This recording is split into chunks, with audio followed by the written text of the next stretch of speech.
cleared the tower.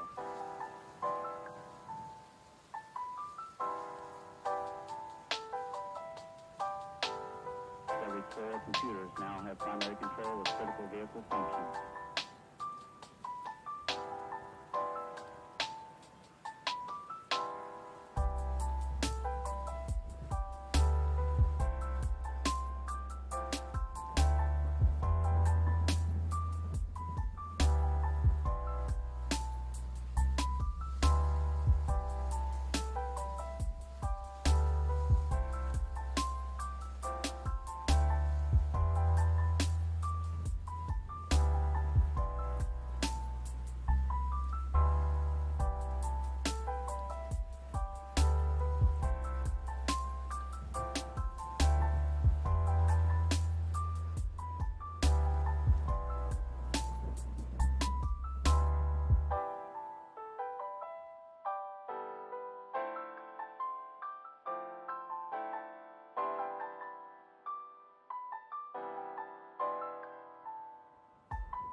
Alright, welcome back to another stream with Movies with Mark. My name is Mark McPherson, film critic for movieswithmark.com, filminquiry.com, twincitiesgeek.com, popthrill.com, Visual Cult magazine, and I swear I'm not making all these titles up. I really do write for all these places. Didn't I? I think I used to have like a... I had a little credits here. There we go. There's a few of the places I remember. There we go. All right. So, been a while since we did one of these streams, but we've had like a lot of reviews that have piled up. So I think it's about time that we covered them. So on today's stream, we'll be covering quite a few films I've been catching up with. Of course, we'll be covering the two big films that are opening this weekend. Sonic the Hedgehog 2, sequel to 2020's Sonic the Hedgehog, and we will also be covering the new film from the Daniels duo, the Everything Everywhere All at Once, which is an amazing film. Spoilers, it's probably the best film of the year. I'm just going to say that right off the bat. And we'll also talk about Morbius because that's a movie that exists, which it used to be like the joke for the longest time. It was coming out on April 1st. Everyone thought there's no way this movie exists. We're gonna go into the theater and it's just gonna be a big joke. Like it's not gonna exist. I mean, it was a joke, but not like an April Fool's one. Kind of like a meandering, like a holdover. A film that's been held up for so long and not really that great. But we're getting a little bit ahead of ourselves. We'll also be talking about the slasher film X that came out recently. And if we have time, we'll talk about The Batman and Turning Red. So we'll see how we go with that. So I'm debating, just because like my voice goes out much faster this time, I'm debating if I should go with the best film of the year or the worst film. It probably won't end up being the worst film of the year. There's plenty more that are worse than this, but you know what? We'll start off at the bottom. How about that? We'll start off at the bottom with Morbius and then work our way up. All right. Hang on. I got to get some notes here, just in case. I always pull up notes because I know I'm terrible with names, so I got to check them. Mispronouncing. Although like most of the cast you're kind of familiar with, so. All right. I'll just keep that on the side here, like that. All right. All right. Now ready to talk about Morbius. All right. Let's pull this Band-Aid off. Let's see if I can focus that. Oh my goodness. Okay. So, Morbius is the latest Marvel movie from Sony. It exists within the Venom universe, and like, I'll start off by saying this. Having a universe without Spider-Man and just the villains, I think, is an interesting idea. I think when you have just these types of characters occupying this world, it does tend to shift the focus. And I think you can actually make, like, a pretty decent universe out of that. Venom, I think, has a lot of potential, and I think that's mostly because Venom has a potential as an anti-hero because he has that there's that great dynamic between Eddie Brock and the symbiote. I really like them. It's like a little, like, kind of like buddy cop duo they work here. Morbius, however, just doesn't work, and I think it's because it feels like Morbius is trying to be like that kind of like classic Universal horror monster movie, and it really doesn't work here. And I think it's because there's almost like a hesitancy to make it either a horror film or a superhero film, and it kind of falls somewhere in the middle, and it just ends up being a whole lot of nothing. So the whole deal is that Jared Leto plays Dr. Michael Morbius, quite a name, and he has a rare blood disease that prevents him from basically having like mobility, and it's going to like hinder his life. So he's looking for a cure for this ailment. He's developed artificial blood, but it's apparently not enough. So he decides, like, hey, let's merge bat DNA with human DNA. And of course, when he does this, it transforms him into essentially a vampire. Like, he doesn't have the whole holy water and, I burn up in the light and all that. But he does crave blood. And he can transform into, like, having fangs, and he becomes more buff and agile, and he can kind of sort of fly with like this kind of like weird CGI smear around him. I'm not too sure how it works, but here's the thing. Okay, so Morbius is a guy who has spent his whole life kind of in crutches. He's been desperate, to be something, to find a cure. He spent his whole life being like, skinny and gangly and barely being able to, survive.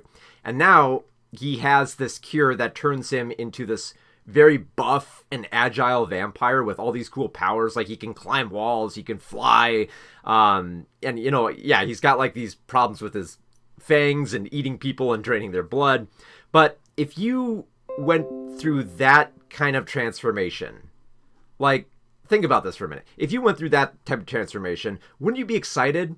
Wouldn't there be some thrill? Like, oh my god, I could never walk and jump like this. These are things that no other human could do. And his reaction is, oh man, I better document this. I gotta write it down, I gotta contain myself, and I gotta be careful about these powers.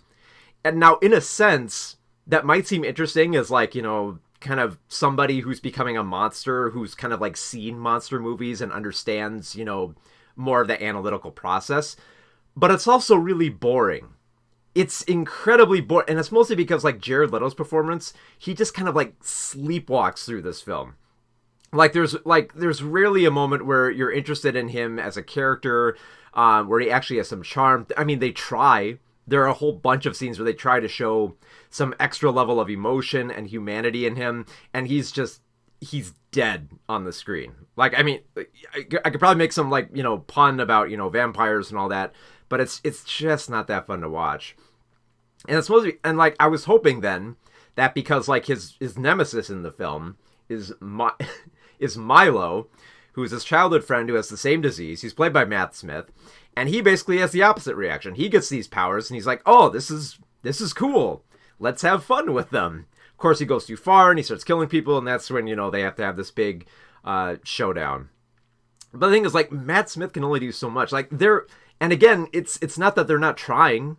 There are, like, funny scenes with, like, Matt Smith where, I think one of my favorite scenes is when Matt Smith is just getting dressed for the night, and he's just doing push-ups and just ogling himself in the mirror. It's a ridiculous scene, and I don't think it works all that much, but it's at least some amount of charm, some charisma that's coming through the screen, because you're not getting it anywhere else. Like, Morbius' assistant is a lab assistant called Mortine. She's played by Adria Arjona. and she has basically nothing to do. Nothing. She's just there to like assist him. She's trying to offer like, offer up like a different perspective and say, hey, maybe you've gone too far and you might want to reconsider. And of course, Morbius will just ignore her. She will also be the love interest, but we don't really have time to develop their romance in here. And I can't help but feel like when I was watching this film, like it's under 2 hours, I kept feeling like there's something left on the cutting room floor. There's some scenes missing, because when they get to the end of the second act and Morbius and Martine share a kiss to show they're romantically involved, you don't buy it, because they really haven't spent that much time becoming like, very like intimate.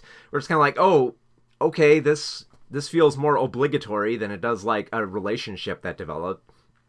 And I know that like a lot of Marvel films have kind of had this problem for a while, and all these issues are kind of like they're kind of blown up bigger here in Morbius. Like you can see a lot of the issues here with like a film that was it really does seem like it was diced up.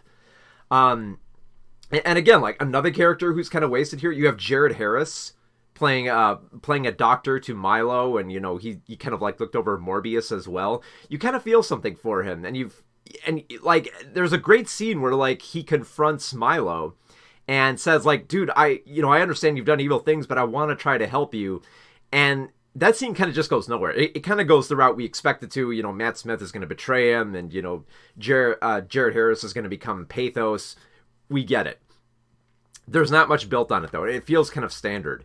In fact, the film really doesn't get interesting until, like, the very end. Like, literally, within, like, the last 10 seconds of the film, it actually becomes interesting. You're kind of like, oh, okay. Like, they actually do something with Martine. They have Morbius kind of come into his own. He has a bigger presence in the city. That's an interesting angle. And we only get, like, 10 seconds of it. Oh, another actor who's wasted, which I've heard a lot of people talking about, is Tyrese Gibson, plays an FBI agent who just, he's the standard kind of cop character who's always one step behind the hero, or anti-hero in this case. And again, nothing to do here. And again, there are scenes where you can feel it trying, where they're trying to have some levity and some humanity and some humor to it, and they just don't work.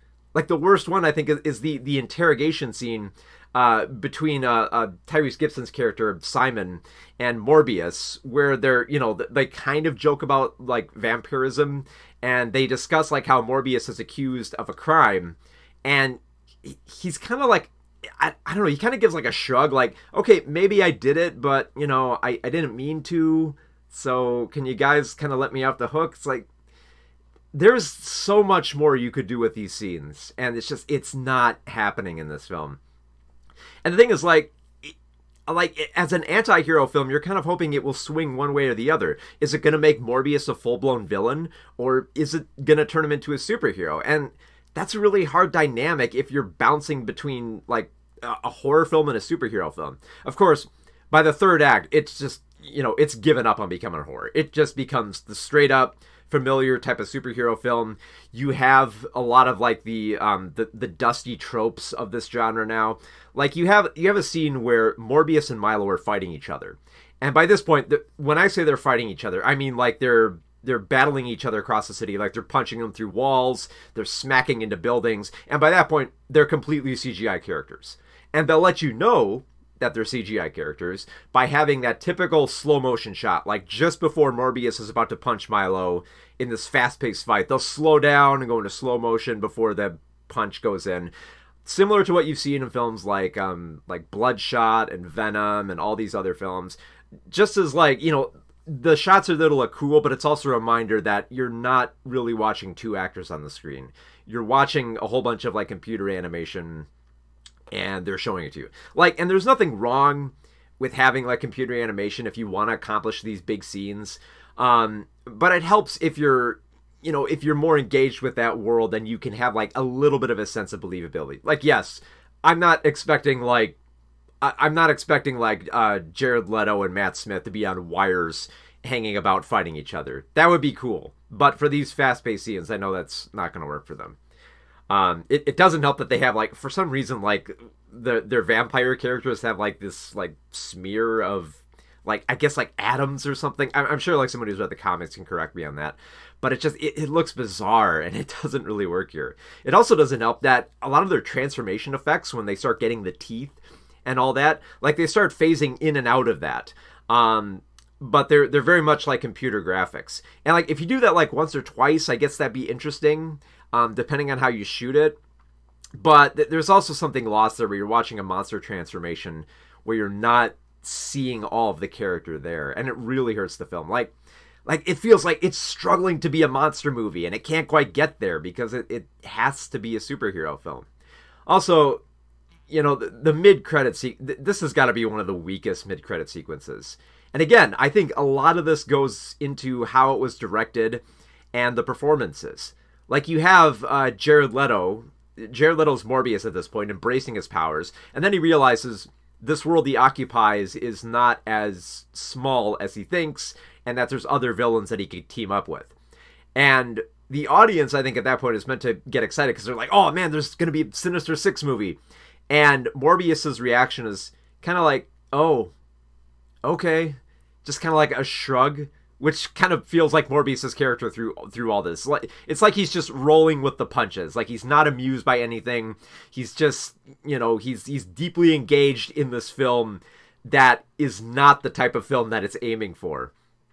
And the thing is, if it looks like Leto's character doesn't really care about this world or his powers, then it begs the question, why do we need to? Why should we get excited that he can climb walls and has all these neat powers to fly, and he's not impressed by that? Are we supposed to look down on him? Are those scenes where he can, like, punch through walls and stuff? Or are we just supposed to be like, oh man, poor Morbius, he has to endure this? Like, I know the film is leading it to that direction because it wants you to feel some sympathy for the monster, but we really don't see much of the issues of that monster. Like, yes, he kills people, but there's not a huge contemplation on how that affects him morally. Because, again, like, he's engaged in this very analytical mindset of, you know, I need to study this, and I need to make this cure work somehow.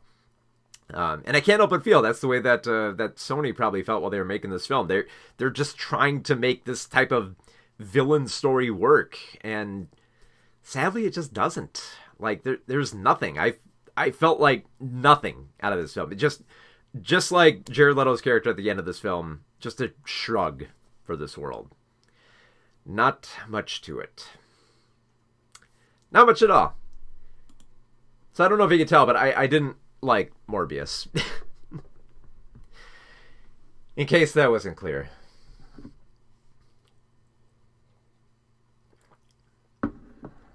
And the thing is, before I go further, I just want to make it clear.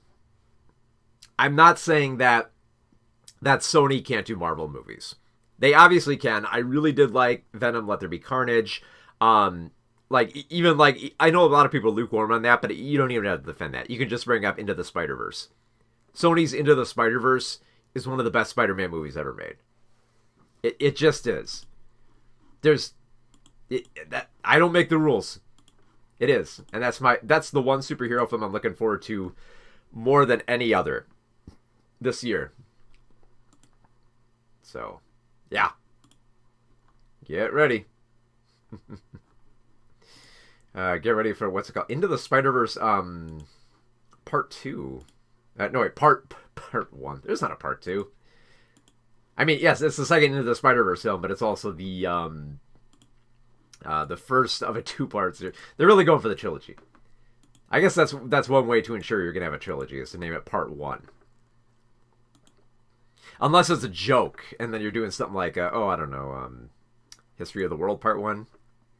Although apparently there is a Part 2 coming. Okay. Alright, so you know what? Let's go all the way to the other extreme. Let's go straight into the best film of the year. No exaggeration. It will be very hard to top this film for the best of the year. Like, this film shot up to my number one list.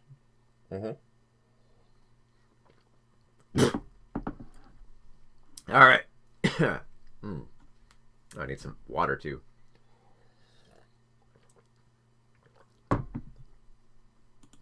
All right.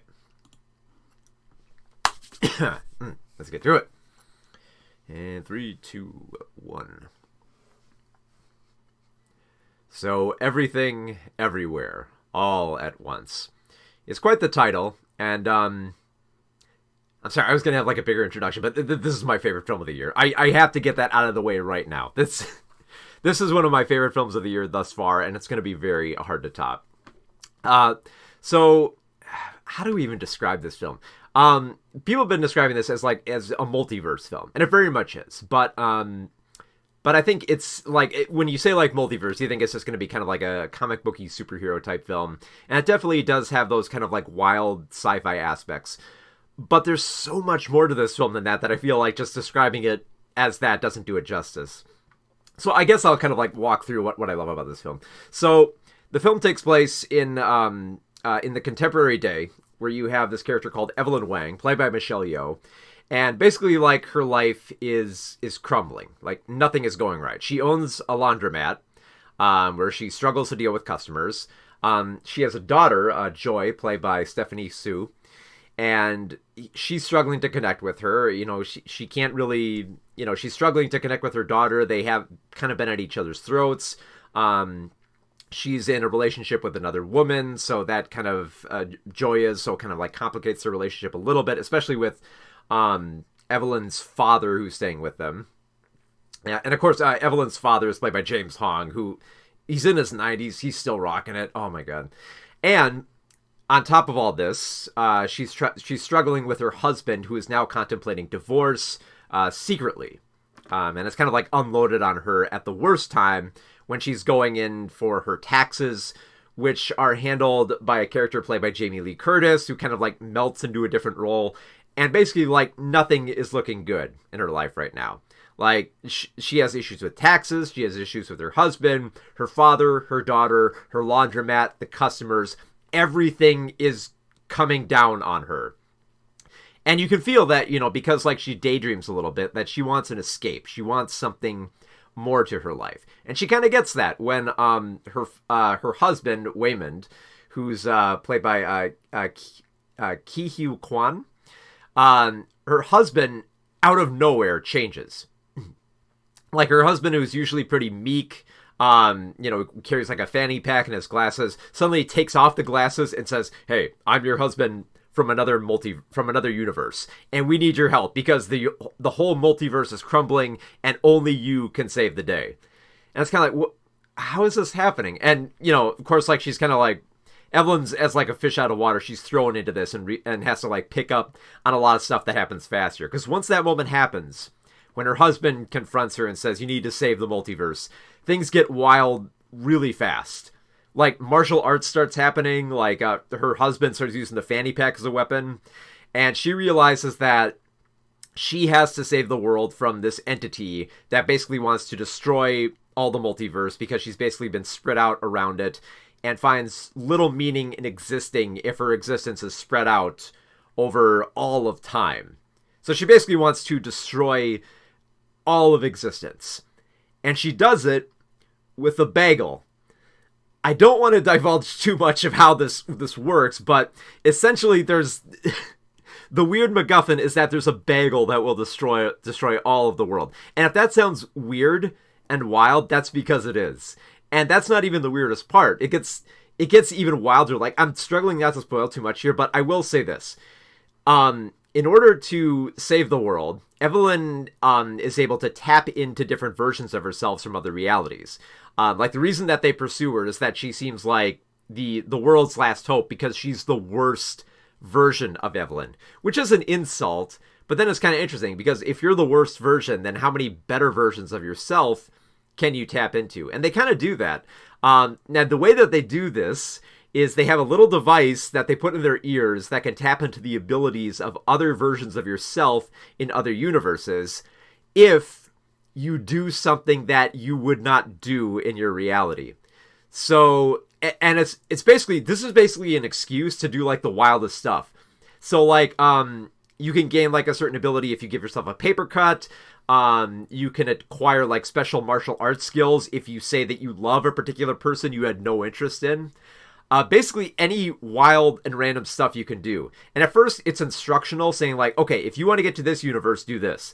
But then Evelyn loses contact and the instructions on how to do this. So basically she has to do just anything wild, anything bizarre and out there that she would never normally do, to gain new abilities. And she does it in the wildest ways. I won't spoil too much, but there's an intense scene where she's fighting two people. And one of the ways to get powers is through butt plugs. and believe it or not, that's not even like the weirdest thing that happens in this film. Although it's up there. There's so many wild elements here. There's like, she goes across a whole bunch of different multiverses. There's a universe where she becomes an actress. There's a universe where she becomes a chef.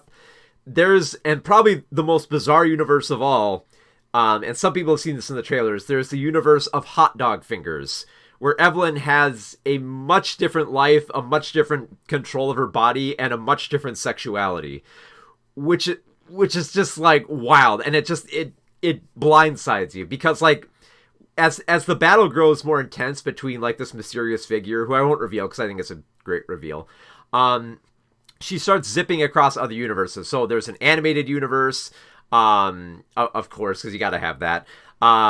There's a universe where animals control people's heads like Ratatouille. There's a universe of piñatas, and probably my favorite universe, there's a universe of just everyone's a rock, and they speak to each other through subtitles. And yeah, it's a very strange and bizarre, but also like a film that has an emotional focus to it. Like, it feels like it's just like, the way I'm describing it here, it kind of sounds like Crank, where it's just throwing everything in the kitchen sink at the scene, everything in the kitchen sink in the bathroom and all that at the screen. But actually, it does maintain an interesting focus on trying to find meaning in existence, because the whole deal is like, Evelyn doesn't feel like she has much to live for at the very point where her husband comes into play. Her husband from another universe, obviously. But I think it's interesting because she's posed in a way where she basically has to confront the naysayers in her life, that life holds no meaning, and that if you can't control your life, and, you know, if you're bound by a certain existence, that it seems better to just end it all than to keep it going on. And there's certainly a great aspect of generational divide when you look at the characters in this light. And basically, because even though like there's a lot of like cool martial arts fights, and there's mech suits and there's weapons and all these cool fights, it's ultimately a battle of basically like contentment versus nihilism, essentially. Because basically the whole deal is that Evelyn has to convince this one person that life is worth living, and that it's not worth shutting down. That, you know, that life is a gift, and that it is what you make of it, and you can make it a brilliant world, or you can make it a terrible world. And I kind of like how Evelyn comes to this realization, like almost kind of like mid-fight, and realizes that violence is kind of not going to save the day, and she chooses the most bizarre means of getting rid of like all these like antagonists who come after her. Like, she finds just the right way to tap into what these people are feeling and how to convince them not to fight. Which is beautifully bizarre, but also perfectly on point for a film like this.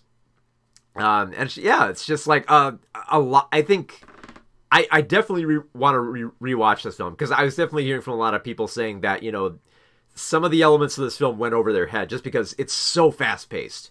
Like, it's like, I mean, this film I think it's like 2.5 hours, and it's so quick. It is so fast paced.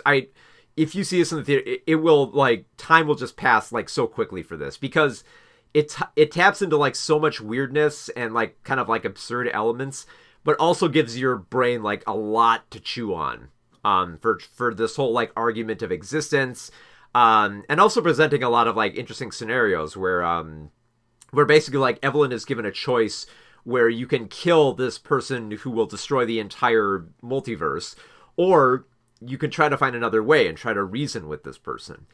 And I love how much of that comes on Evelyn's shoulders. Like, for the first act, of course, it feels like Evelyn is being shoved into this world, and she's basically forced around to conform to these rules to save the multiverse. But then as it goes on, it becomes more of like Evelyn's own realization to understand people and basically come to terms with her own life so that she can help those who need her most in her life. And there's a wonderful dynamic throughout it. Everyone is on point here. Michelle Yeoh can still rock it. She has the perfect reaction to all this absurdness going on, where she'll often like mispronounce stuff, and she'll misinterpret pop culture. That's all fun, but then of course you have the fun fight scenes where she still has it. She's got these amazing fast-paced fight scenes through. Mainly through this office building, but there's a whole bunch of different sequences. Ki Hui Kwan is Ki Hui Kwan. I think I'm pronouncing that correctly. He's amazing in this film. Like he comes out of nowhere. You assume he's this one type of character, and then he's forced to put on these different roles, which he just melts into perfectly. James Hong. I doubt how much I have to mention that James Hong. He's been an actor for like, he's like, I think he's like 93 years old, and he's been in like tons of films, and he's so great. He's amazing here too. Like he easily goes from being like this feeble old man who questions the world to being this like stern commander. Like later in the film, he gets in a mech suit, and it's brilliant, and he commits to it. Like the thing is, I was watching an interview with James Hong in a film he did in the 70s called The In-Laws, and he talks about how it's a lot funnier if you play stuff straight. And he realized that, and that comes into play very much in this film, where a lot of the humor comes from just how absurd it is and how straight everyone plays it. How they have like very human reactions and don't lean too far into the comedy. Like, Michelle Yeoh with hot dog fingers is funny on its own. So if you try to actually make a compelling romance through that, like, it feels earnest, but it's still funny. You have these hot dog fingers that ooze mustard, and it's ridiculous and bizarre, but also sweet. Like, that's, in terms of like all the universes that she visits, that's probably the most like heartfelt. Now that I think about it, and especially to Stephanie Zhu as Joy. She does like quite a bit in this film. She's very prominent in the picture, and wow, she goes for it. There are so many great scenes where she can keep up with Michelle Yeoh in terms of the fight scenes. Although her fight scenes are given a little bit more absurdity with like wild cuts and different abilities to manipulate atoms. Man, I'm trying not to spoil anything here, but I gotta mention there is a great fight scene that involves basically like wrestling, confetti, and dildos. And it's bizarre, but it's also fast paced, and like I said, this film feels like it could have gone off the rails and forget everything that it wanted to say, and could have just been like a random assortment of wild acts. And for a while during the fight scenes, it literally does become that. But ultimately, you need more than that to make a film, and thankfully, the duo who directed this film, the Dan Kwan and Daniel Scheinhardt, referred to as like the Daniel brothers or something like that. They have done an amazing job with this film. They have amazing editing skills here. They know just when to cut. They know how to cut between different universes. They keep the pace very fast. They dissect the film into 3 different parts, very much like a title. Like the first act is everything, the second act is everywhere, and the third act is all at once, and it all connects together very, very beautifully. Where like even like the third act, which kind of feels more like an epilogue, actually kind of like does bring together everything beautifully here. And it's just such an astounding film. Like it's one that you can like laugh at so much as like you can, like, there's a lot to ponder in it. Like it's just a beautiful, beautiful, surreal, absurd film with martial arts and hot dog fingers. And it's just, I love this film so much. It's going to be hard to see if there's a better film this year. It's possible, but right now this is at the top of my list. I love that film so much. Oh, I love it. And the thing is, here's the thing. Like, I'm debating if I should... Like, I held myself back from like talking about some of the other stuff. Like there's a great sequence in here. I don't want to reveal too much, but it kind of relates back to like the works of like Wong Kar-wai. But yeah, it's a wonderful film. So yeah, I've been thinking about this film a lot too. It came out 2 weeks ago. No, here's the thing. I saw the press screening 2 weeks ago, but it opened in limited release last weekend, and just this weekend it's opening wider. So this weekend is the big deal with it. Yeah. Let's see. Suck said, I love the meta scenes of where it's like we're watching Michelle Yeoh basically watch the movie. We're watching at a movie premiere that she would be watching the movie in real life. Very meta. Yes. I love that moment too because it almost throws the audience off because you have like that sequence where like it's an intentional false ending. And you're kind of like you're kind of waiting for that moment where it's like, okay, what's it going to pull back to? And then it pulls back into that other universe. And even though you know that it's a false ending, you're still thrown off because you're like, okay, it's a false ending, but where are we now? Now what's happening? I love that part of the film. I seriously have to rewatch this film because there are so many brilliant moments that I was struggling to remember here that I can remember just gushing, just sitting there like going nuts watching this on screen. I really hope. I know that there's a certain other film this weekend that's probably gonna. Actually, there are two other films this weekend that are probably gonna dwarf it. But I hope that it will have good word of mouth. Like I'm doing my part. I'm doing my part by doing my review. Try to get the word out there for everyone to go see this film because it needs this type of press. I think it will have good word of mouth over time because I think.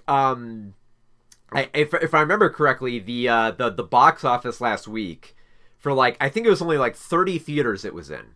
I think the box office was about 800,000, which is for 32 theaters is really good. So I'm hoping that it will at least like stay in the box. I think it will have better word of mouth than the other films. Yeah. the Oh man, I stayed around like after the press screening. I just like stayed around in front of like the of the theater when people were exiting just to hear them go, "Whoa, what the hell was that?" Just because like I get the feeling like it might be like this might seem presumptuous to say for people who live through that era, but I get the feeling this is kind of going to be like for a lot of people like The Matrix, where they're gonna go into the film, they're gonna be wowed by it, amazed by the reactions, but then they're going to come out and they're going to be like, wait, what did I just see? And then they're going to have to go back and rewatch it, and then they're going to find that, oh, this is what the film is about. There's so much more to it. I really hope that's the case, because I'm rooting for this film. It needs a lot of love, and I'm fairly certain it'll get it. I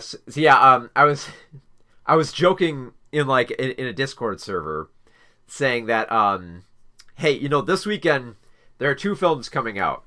One film is a profound masterpiece of martial arts and surreality that shows love combating nihilism, and people will be talking about for years to come in the dissection of what makes a great film and what film has to say about life. And the other film's about a blue hedgehog that finds an emerald. So, choose wisely.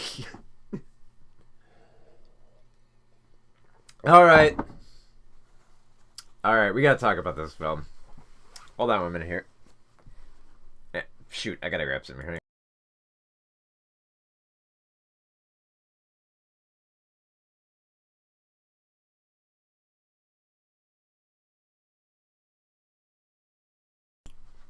Yeah, so I'm ready for the vitriol that's gonna come with oh god.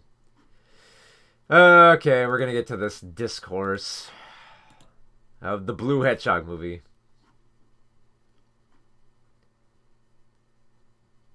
Have I seen X? Yes. Yeah, Actually, after I get done with the Sonic review, I'll talk about X, because I love that film. Great classic slasher. Retro slasher, if you will. Alright, so... Actually, you know what? Screw that. Let's talk about X for a minute. Let's talk about this wonderful film. I don't want to pull off that Band-Aid just yet. I want to talk about good films for a moment. Okay. So let's talk about X.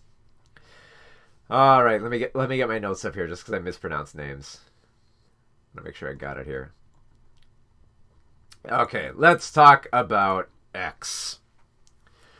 So, X is the latest horror film by Ty West. Well, actually, we haven't had a horror film from Ty West in quite some time. It's been a while. I think it's almost been like not quite a decade, but it feels like it's been.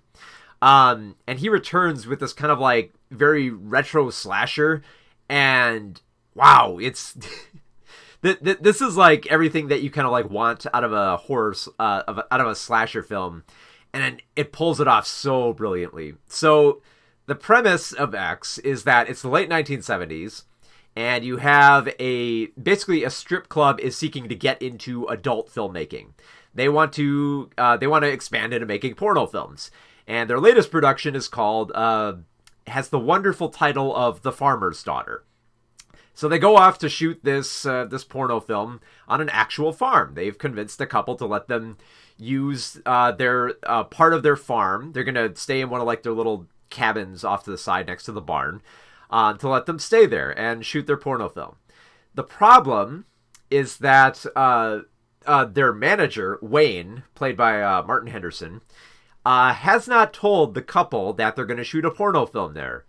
And the elderly couple are very much like, you know, like very heavily Christian. They don't like outsiders, and they kind of very much look down on young people. And the other issue is that Wayne hasn't told his filming crew or the actors that he didn't tell the old people that they're filming a porno film there. So they kind of got to keep it on the down low, but that, of course, you know, it's not going to be long before, like, the elderly couple figure out that something's going wrong on the farm. And, of course, like, the elderly couple have their issues not only with just, like, young people, but, like, I think the passage of time as well.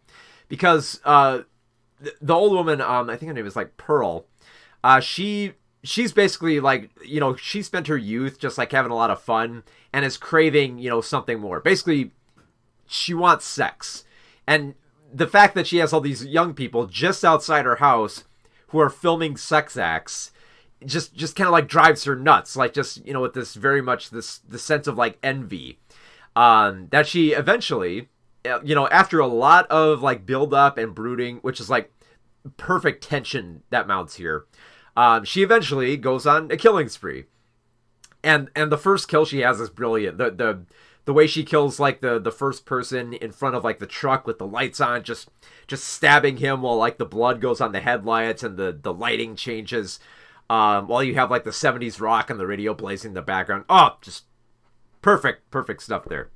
And the thing is, like, yeah, on that level, it's a pretty standard slasher film, you know, bunch of like outsiders come to a farm and get more than what they bargained for, and they end up getting killed on the farm.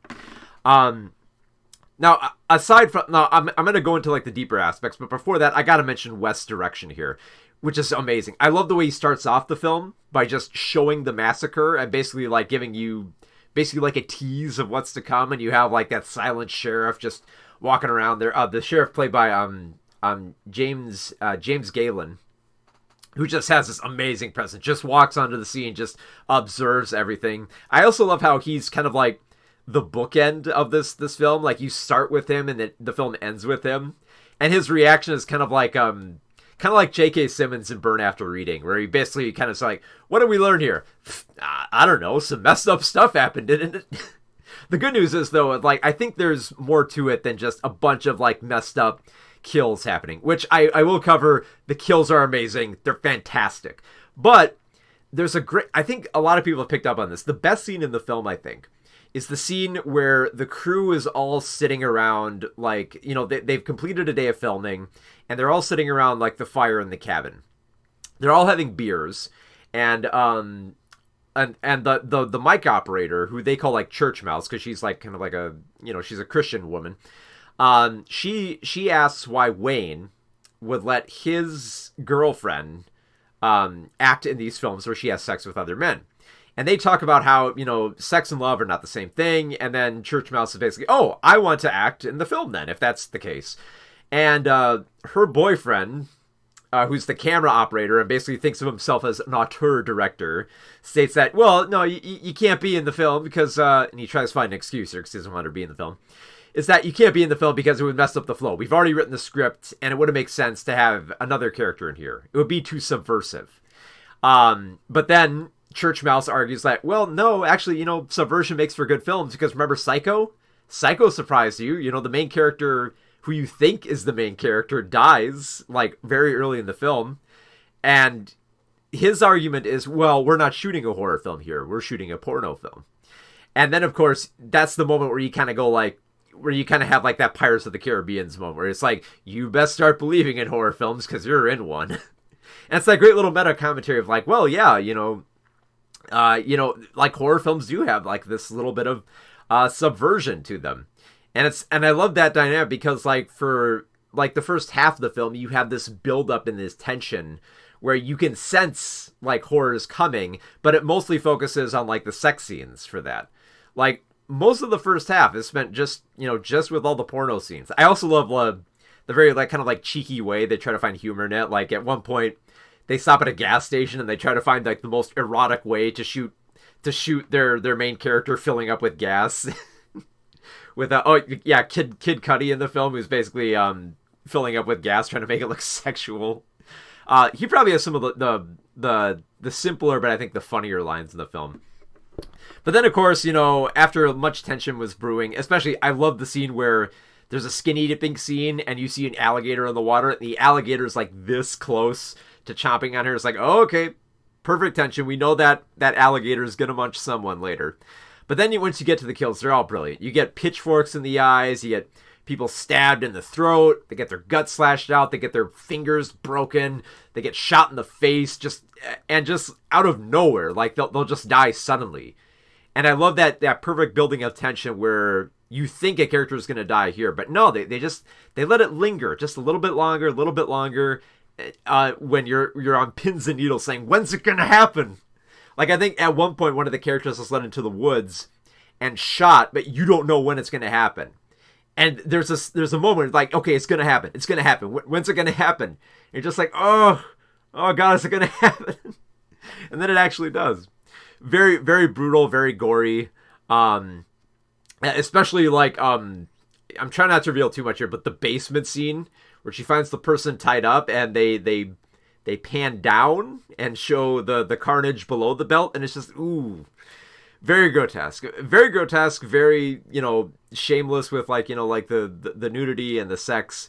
But again, like I said, there's a little bit more for your brain to munch on here than just how cool the kills are.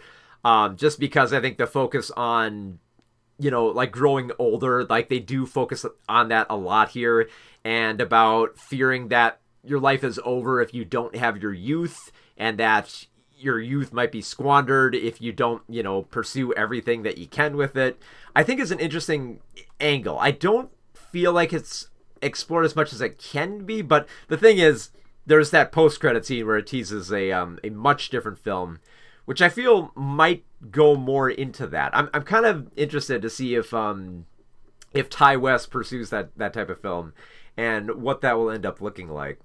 But that being said, like, I don't want to make it sound like it's a Marvel movie where I'm looking forward to another film that will fill in the gaps, because X on its own is an amazing retro slasher film.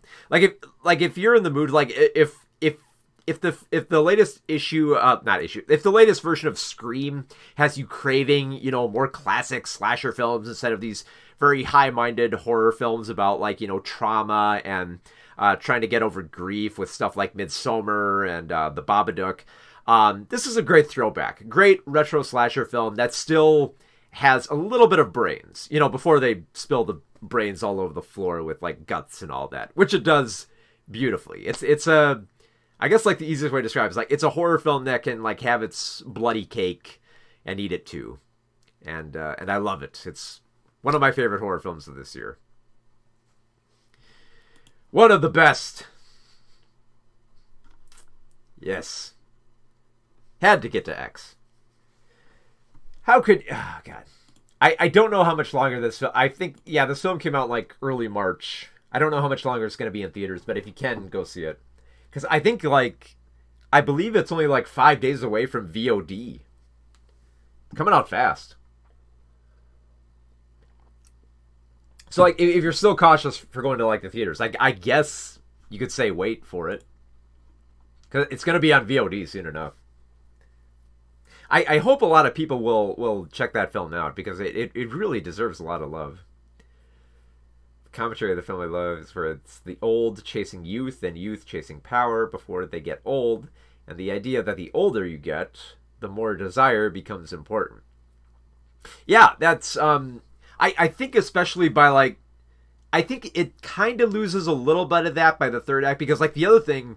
I think it gets a little bit confounded with how it tries to tie that in with the Christian zealotry. And I think that's only because, like, I'm debating, like, how much of that is implied by, like, the ending sequence where you have, like, the preacher on the television. Like, I do see, like, yeah, they have the obvious connection where it shows, like, the old Christians talking about the youth of today, that it connects there.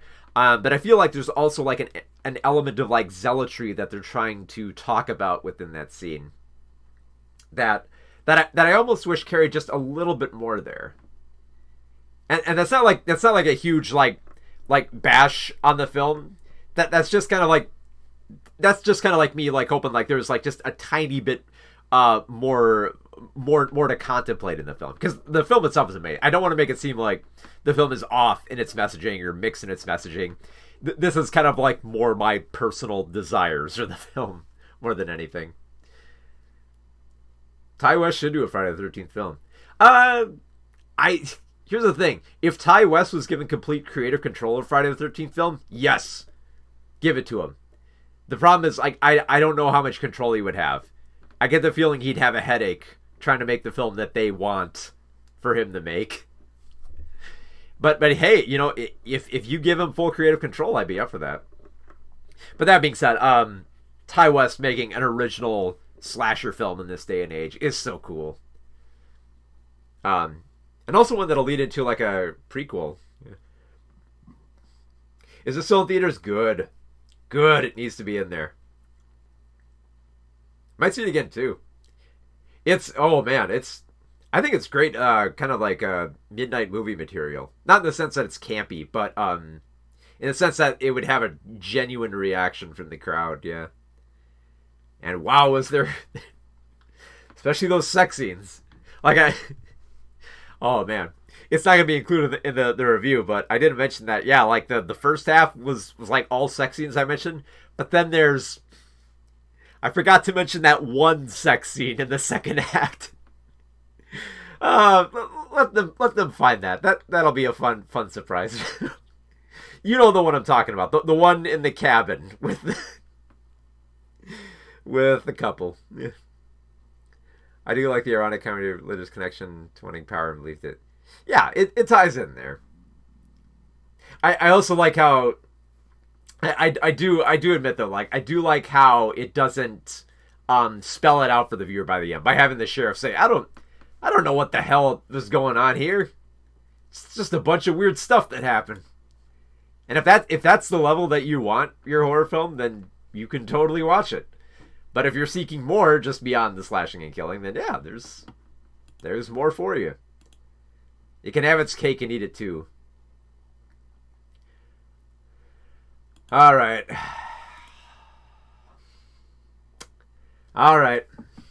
Okay. It's not that bad, but it's not bad, but it's not really good either. All right. Okay. Let's pull out this Band-Aid here. Okay. So Sonic the Hedgehog 2 is the sequel to 2020's Sonic the Hedgehog, which continues the adventures of the blue alien who looks like a hedgehog. Now, I wasn't all that impressed by the first Sonic film, but I gotta admit, I kind of dug what this sequel is doing.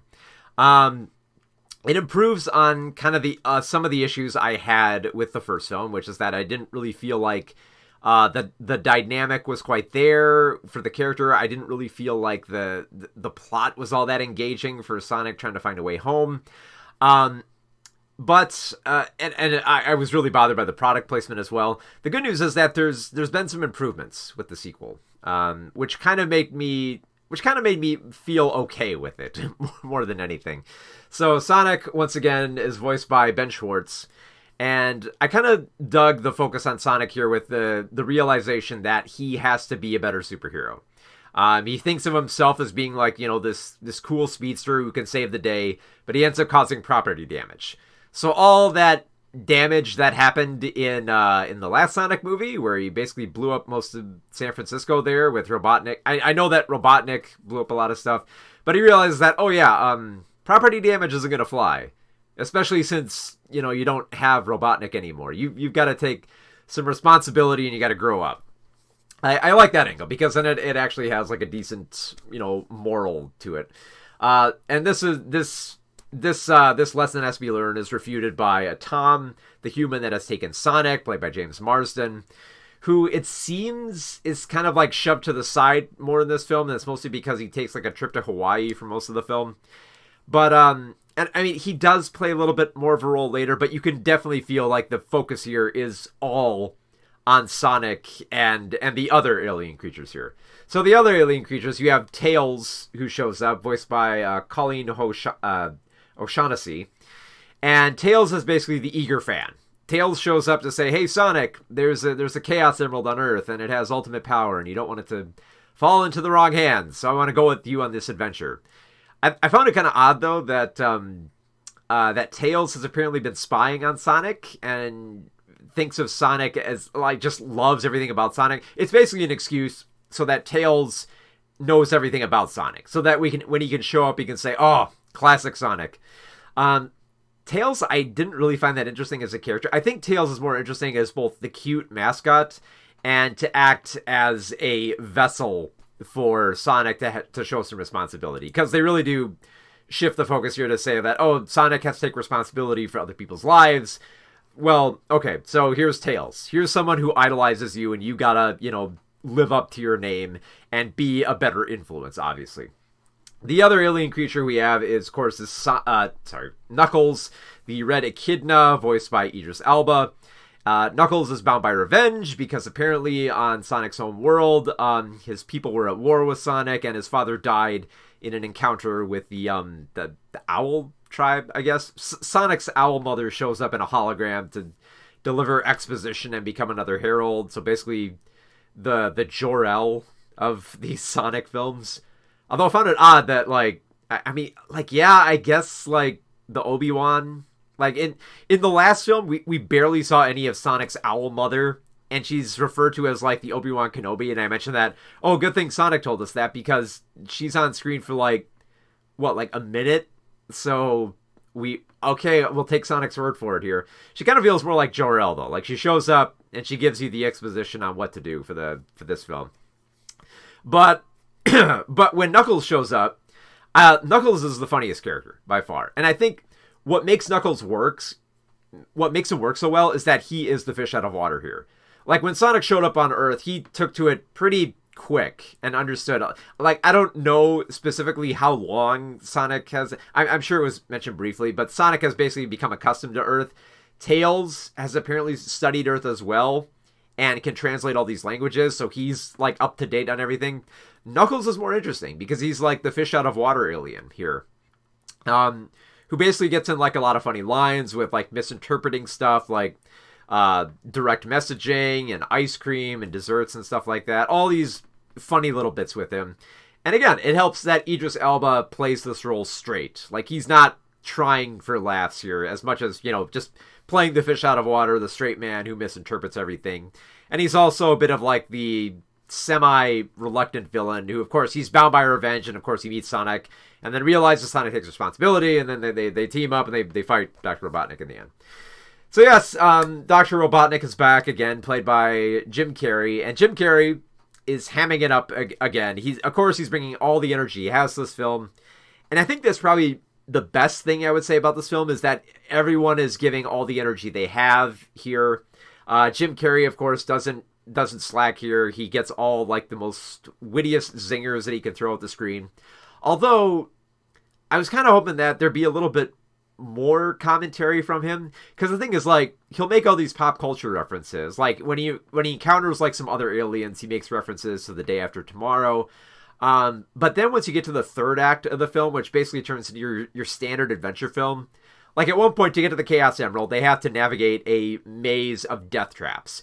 And it's all the cliche death traps you expect. You know, like you step on a block and like, like a guillotine will come out. Not a guillotine, what's it called? A pendulum. You'll have like the rolling boulder, the classic Indiana Jones trap. You would think that Robotnik would have some commentary on this to like comment on how cliche this stuff is or how it reminds him of other pop culture stuff. But no, it's like, it's weird. Like it's somewhere between like restrained and not admitting to how par for the course this type of adventure feels. Because the adventure of finding the Chaos Emerald is pretty standard globetrotting. Like Sonic and Tails go to Siberia. They try to track a compass. They encounter a tavern of all these different Russians. Sorry, all these different like Siberians who have like this like very odd way of trying to like start fights and all that. Stuff that we've seen in the previous Sonic film. You have a temple that crumbles. You have like a chase down a mountain. And it just feels very standard. Although, all that being said, where the film does actually have some subversion is when it gets to the second act and Sonic kind of like leaves the film. And at that point in the film, Tom's wife's sister, Rachel, played by Natasha Rothwell, takes over the film. Because her wedding not only gets crashed by Sonic, but then gets infiltrated by a secret military operation. And she basically takes over. She basically gets revenge for her wedding being ruined. And you know what? I'm all for it. Like, Sonic is barely in this part of the film, and it's hilarious. Like, Natasha Rothwell, who plays Rachel here, eats up the screen. She fights back. She has, like, like I said that Robotnik has the wittiest lines, but I actually kind of like Rothwell's lines a lot more. She has, like, this great, like, cynicism to her where she basically, like fights back. She's not a passenger in this story. Like, she basically takes charge of the second act to the point where one of my favorite moments in the film is where she slams, like, one of the electric carts into a speaker system that explodes while she just, like, walks away from the explosion guzzling champagne. That scene's genuinely funny. Like, it didn't make me laugh out loud, but it did make me smirk. It's like, okay, you know what? This is deliciously absurd. I love this scene. But then get used to not seeing her again for the rest of the film, because after that, basically Tom and his wife Maddie, played by Tika Sumpter again, they basically have to come in and be, the people who will stand by Sonic. Again, Tom saves the day by driving a truck onto the scene. Just like in the last one. There's a lot of similarities here. And yeah, I guess the parts of the film that I commended for is like more for what it doesn't do. It doesn't make as many dated references to like hipsters and stuff like that. The product placement isn't as aggressive by showing you Zillow and talking a lot about Olive Garden. Although I'm not a big fan of them calling the general the Olive Garden general at that point, but whatever. At least, like, when they have the product placement of Oreos, Sonic doesn't have to say Oreos by name. Like, there's a scene where he's got to go to the store and grab some junk food, and at least he doesn't say, oh, I'm out of Oreos, gotta go buy Oreos in this shot that shows them. And probably one of the weirdest things I think about the product placement is, like, at one point the adventure takes them to the Four Seasons in Hawaii, and they really have to mention the Four Seasons by name twice and stress the fact that they have Mai Tais there. Quite the product placement for a film aimed at families, but whatever. It's not as bad as like the Olive Garden or the Zillow thing. It's not as bad as that. It's still not good, but it's better. Like, it's trying.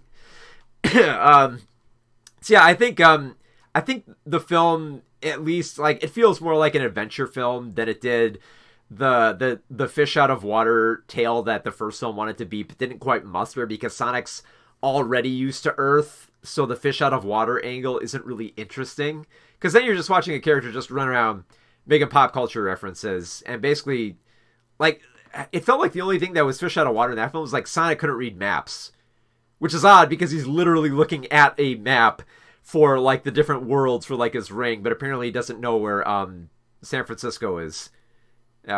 Which is weird. It felt like they really had to like force in that fish out of water buddy road trip film into that film. And here it feels like a standard adventure where it's like, okay, I can believe into this. The problem is I feel like there's a competition to have, like, you know, the human characters in here. Some people have brought this up, like the human characters don't seem as interesting here. And I think the biggest problem with that is there's the scene where Sonic and Tails are going over the exposition of looking over the map and trying to find different parts of the world to get to the Chaos Emerald. And while they're doing this, the stand-in sheriff for the Green Hills, for the Green Hills town where Sonic and Tom reside, basically tries to provide some commentary. And make some funny jokes. Like, oh, you're looking for this alien called Knuckles? I knew a Knuckles in school. Man, hope it's not that bully. And Sonic and Tails just kind of look on like, oh, okay, that doesn't really fit into our adventure, but okay, you're trying for laughs, sure. I guess, like I said, that's the best thing I can say about the film. It does have energy. Everyone's trying here. It's just that they're kind of given like a very, very standard adventure film here, complete with the big climax where Robotnik gains this ultimate power and he gets this giant robot. And Sonic, you think, is going to die at one point, but then doesn't die and, you know, amasses this Super Saiyan power. I know it's Super Sonic, whatever. Come after me in the comments, don't care. But the thing is, it still does, like, the kind of, the thing with the last film that didn't really annoy me so much as just made me go like, oh, okay, just kind of shrug, which is the references to all the video games. So honestly, you have like references to the Sonic 2 game, obviously with Tails coming in with the plane. They set that up early. But then, like, you know, like there's just like a lot of small references. Like the coffee shop is called the Mean Bean, which is a reference to the Sega game Dr. Robotnik's Mean Bean Machine. It's like, oh, okay, that I get the reference. It's kind of cute. Like it's funny, I guess. But it's more funny in the fact that, like, oh, okay, I recognize this from the games. And then there's like little things like Tom's ringtone is the Green Hill Zone for Green Hill Zone music for some reason. All these tiny little references that a lot of Sega fans will feel vindicated for.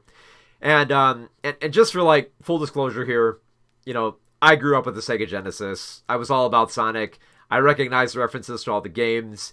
And I'm still just kind of like, okay, I get all the references and just kind of shrug like, okay, you're still just giving me a standard adventure here. It's a little bit better than the last film, but it's a kind of par for the course film with all the crumbling temples and the chases and the boulders and the death trap mazes and this like underwater temple and all this stuff I've seen before. And I can't help but feel like if I was trying to imagine, like, if I were a kid, back then, like, if this Sonic film came out when I was like at like the age that it's going to appeal to a lot of kids the most, would I really like the film? And I think I might for this type of, because like for as much as this adventure film didn't do anything for me, I thought back to the 90s when I was really big into Sonic, and I thought if I saw this film, you know what, I would actually really like it. With time, I might not dig it as much. But I think for like a lot of kids who go see this film, they'll actually kind of really dig it. And I hope that, like, you know, just to have like an action adventure film for kids, I think is pretty neat. And especially for like a film that, you know, with like a franchise that they're still into all this time, which is strange to think that, you know, like there are all these franchises like Pokemon and Ninja Turtles that have been around since the 90s and they're never going to stop. But I thought, like, you know, on that level, the film's okay. a lot of people were really digging on the film. They were loving it. So even though I wasn't as big into it, I can recognize that a lot of people really do love it. And thankfully, it's not as bad as it could have been. It could have been worse with the product placement. It could have been way more mixed with its messaging and its in the morality that it's trying to push here, which it's not. It's very much on point here. So like most of the film on the passive level, it works. It's fine matinee entertainment, and I think that's like the best thing I can say about it. It's an okay Sonic movie.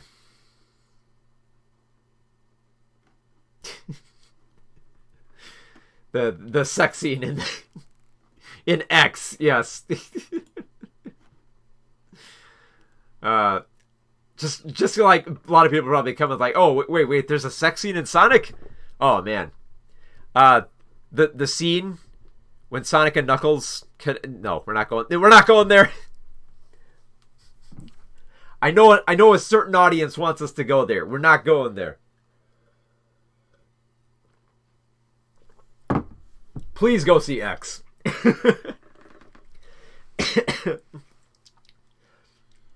Please go watch this movie. All right. So what do we got next?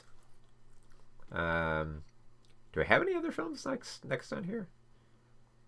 Oh wait, there was one other film here. Let me see if I got the caption for it here. Oh, I might need to pull something for that. Because there's another film. Another amazing film that came out under the radar that we got to mention. I mean, not totally under the radar. I mean, it was advertised and all that, and it's from a big studio, but don't want it to get lost in the shuffle. Where is it? There it is. All right. Ready for Turning Red. Woo! Latest Pixar film. Damishi. All right. Okay. Here we go. Another great film that I'm excited to talk about. All right. So Turning Red is the latest film from Pixar. And it's a coming-of-age animated story about growing up and kind of focusing on like the generational divide between parents and kids. Now, the most interesting I found about this film right off the bat is its setting. It takes place in roughly 2002 to 2003 Canada. And I found this interesting because like wow, that's a very specific time frame. I'm wondering why they did this. And then it actually connected when I realized that the director, Dami Shi, actually grew up during that time in Canada. So this is very much it's interesting. This is very much a personal story, I think, for her, on focusing about growing up during that time. And another interesting thing I think about that staging is that I think it's going to connect for a lot of parents and adults in their 30s right now, around that same age. Because, like, for one, yes, you will have the nostalgia angle, like they do address, stuff of the era like boy bands, digital pets, and what was it? Like the flip phones will come about. So on a nostalgic level, that's funny and fine. But on a bigger level, I think it's gonna have like a great influence of like trying to connect to adults, especially for like people who are parents, to realize like, oh, remember when you were that age and your parents made you feel awkward? Let's remember that. So when you have kids, it'll be something to take note of. So the film follows the 13-year-old Mei, voiced by Russell Xiang. She's a Chinese Canadian girl who basically she favors herself to be an adult right now. She is greatly looking forward to growing up, because apparently, like in Canada, as they explain in the opening of the film, and in May's opening monologue, if you're 13, you're basically recognized as an adult to ride the bus there, which is kind of cool. So she's very much about like growing up. She's like, oh man, I can't wait to grow up and to be the best. And the thing is, like, she really focuses on being the best in school. She has these extracurricular activities. She makes sure that she gets the best grades. And as we of course learn, this is more to impress her mother more than anything. And she's at that age when a lot of stuff starts changing for her. Like she has a bunch of an eccentric group of friends that she's very loyal to, but she can't quite understand why they're like she loves like the boy bands they're into. Like she gushes over them. She loves their music. But when it comes to having a crush on like an older boy that she meets at the convenience store, she's not. She feels like that's how I used to be, like, and I'm still like that. But of course, the more that she develops these feelings, she realizes like, I'm actually kind of like starting to look at boys in a different way now. And the thing is, like, if you go this route, it could easily go into like a romance story where it's like it's young love and trying to come to terms with yourself on that level. It could go that route, but it actually takes a different route when May's mother, Ming Li, voiced by Sandra Oh, discovers that her daughter is having these kind of certain thoughts about this boy at the convenience store. And basically, she proceeds to embarrass her daughter right in front of her. And May is just, she's horrified, she's shocked, and she's angry all at once. And can't figure out how to deal with these emotions. But because she spent this whole life being loyal to her mother, trying to prove herself to her, she basically holds it in. Basically like, okay, everything's fine. It's fine, she says through gritted teeth. And then, of course, the next morning, she finds out that she is a red panda. A giant red panda. And this surprises her because, like oh no, why is this happening? And of course, like, as she realizes that if she gets control of her emotions, she can control this beast. Beast form, I guess. So basically, she has to realize that she has to be content to hide this part of herself. Now, the way that this is set up, like, and a lot of people have speculated on this from the trailers, it's like, okay, is this an allegory for, for when women come of age with, having their periods? And the answer to that is not only yes, but yes and more to it than that. Because the thing is, when May first transforms into a red panda, she tries to hide it from her mother, and she hides in the bathroom. And because May is hiding in the bathroom, Ming immediately thinks that this is her being on her period. And she whips out this huge kit of, like, everything that she's been preparing for like, this very moment. So like, yes, on, like, one level, the allegory of this film being about, women coming of age is stressed in the film. And it's, like, it's made no bones about it. Like, yes, this is a part of the film, and this is what we're trying to stress. But it does have, like, a bigger element of the generational divide here. Because the thing is, like, I mean, like, playing more into, like, the coming of age angle, May discovers that turning into a red panda is more of a generational thing. She learns that, it's not that unnatural. Like, I wasn't just cursed or unlucky. I mean, technically it is a generational curse, but it is something that, happens in her family. She realizes, okay, so it's not just me. Like, it's something that happens within her family. But then there's the realization that, okay, well, if all the other women in our family had this problem, then how do they deal with it? And their whole deal was basically like they concealed it. They didn't talk about it. They didn't address it until it came about. Basically, they left it off to like the last minute. And of course, May has to kind of learn that, well, the way to deal with this is to be more open about it and to not be ashamed of it. Because the thing is, like the other members of her family have tried to cover up their transformation into pandas, red pandas rather. They want to try to cover this up because they feel like this certain like shame and guilt that came with it. Because like there's this whole mythology around it about how, like, it was supposed to be, something that would help them, but ultimately over time it turned out to be more of a curse. And it's a great realization of trying to, like, I mean, especially like in the final act when May comes to terms with herself, like the allegory becomes like a little bit like heavier with the relation to periods.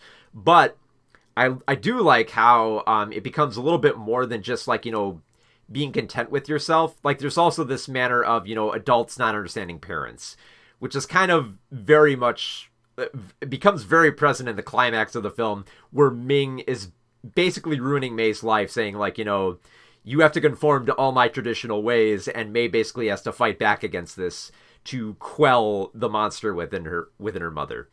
Now, all this, the way that I'm describing this, it makes it all seem like it's a very, very heavy and somber film. But the thing to keep in mind is, like, it's a Pixar film. So, of course, it's going to have some funny elements to it. And this film is pretty uproarious. There are a lot of amazingly funny sequences. You can tell that they very much took a lot of influence from anime for, like, the very distinct style here. Like, characters will be exaggerated. They'll kind of have those kind of, like, rounded features, big eyes. Especially the scenes where, like, people react to the red panda form. They get, like, the big, kind of, like, where, like, you can kind of see, like, universes in their eyeballs. That typical anime trope. And just, like, a lot of, like, hilarious sequences, just funny expressions. And just, like, and little things from, like, the era that, like, people who grew up from that era will probably look at the screen and both kind of, like, smirk at, knowing, like, okay, yeah, like, people were big into boy bands back then. Yeah, they did react this way. Yes, we had the flip phones, we had the little digital pets and stuff like that, which are funny. I like the way that they use that in the film.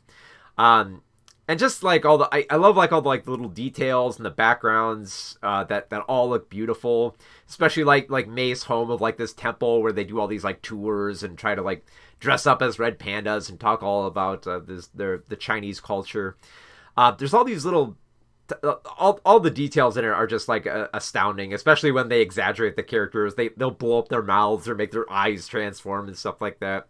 All these funny little elements here. So yes, it can still be very much a charming film, as much as it is a deeply like thematically important and poignant film.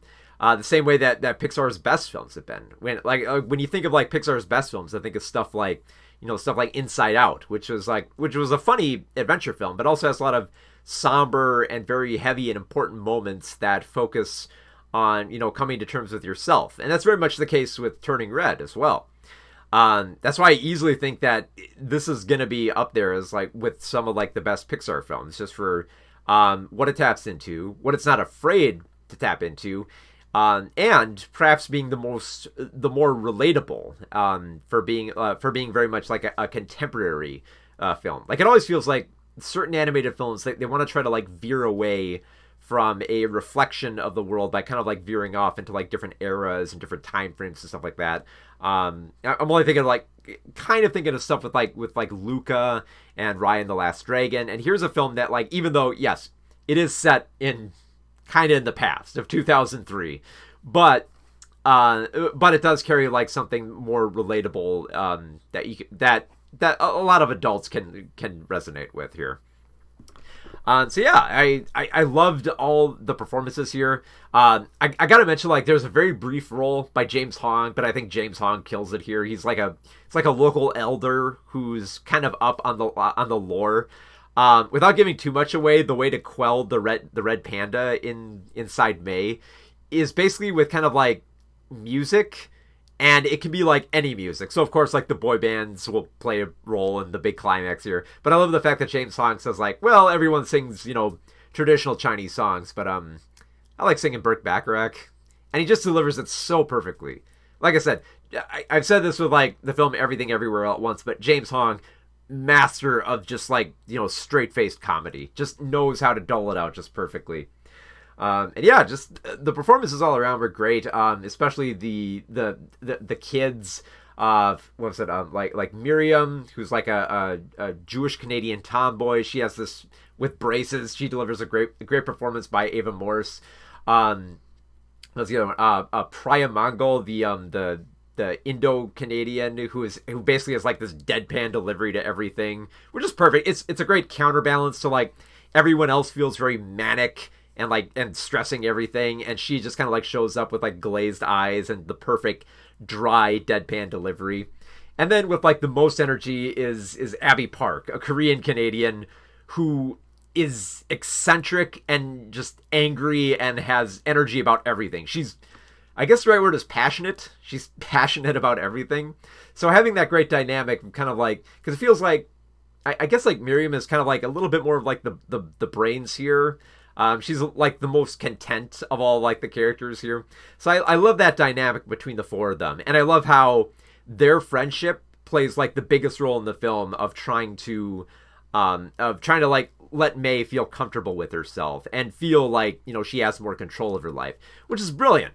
Because like at its heart, I mean, yes, like the film is about like, you know, coming of age, but it's also about realizing the power of friendship more than anything, and not in kind of like a weird kind of like, you know, friend, you know, the basic tropish ways. Like it actually focuses on it actually focuses on it in a way that makes it feel more important and meaningful than just like, you know, the typical tropes of this genre.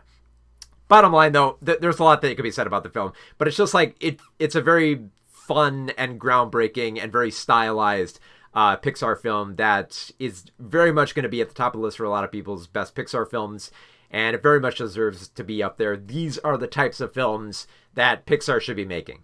Like, I was okay with Luca. Luca's an okay adventure and a funny little film about, acceptance for children. But if you want, like, you know, like, Pixar's got a lot of competition right now with stuff like, you know, like Sony's The Mitchells versus the Machines was amazing with its visuals and what it was trying to say. And Turning Red is very much the type of film that Pixar needs to be making more of. So I hope there'll be more like it. I hope Dami Shi makes more films like this and takes a bigger role at Pixar in making many more masterpieces like this. So it's one of my favorite anime films of the year. Thus far. Like I said, Into the Spider-Verse 2 is coming. It's coming up. It's going to be weird trying to refer to that, Into the Spider-Verse 2. Because it's phrases like, what is it? It's not Into the Spider-Verse, like Across the Spider-Verse.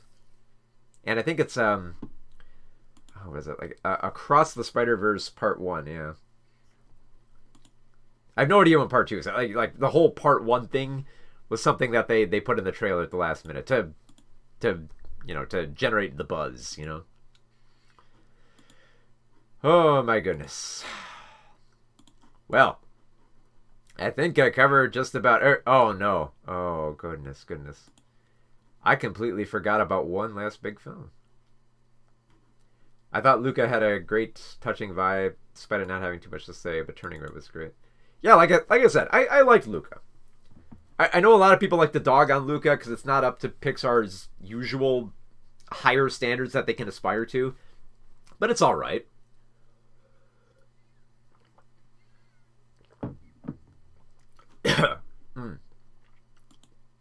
All right.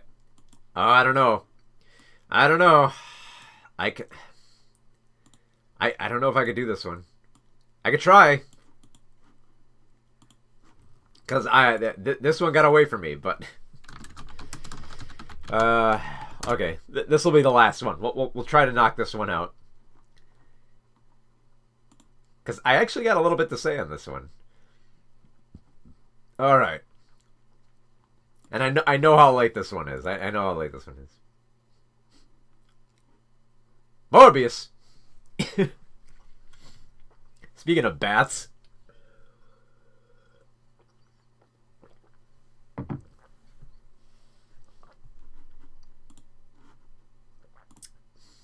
Yeah, there's nothing to that film, too.